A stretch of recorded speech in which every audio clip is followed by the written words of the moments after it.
Don't share another piece of content with ChatGPT until you do this one thing. Most people don't realize that by default, your content can actually be used to help train ChatGPT, and that means it's not as private as you might think. Here is how you can fix it. First, open up your ChatGPT Pro account and go to your settings. Next, look for a section called Data Controls.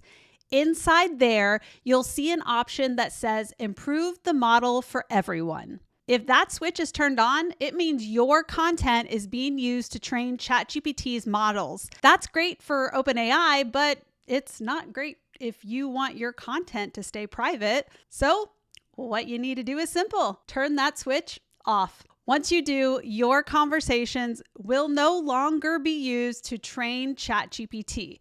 It keeps your data safer and your work more private. Before you put anything else into ChatGPT, check your settings and make sure your data is protected.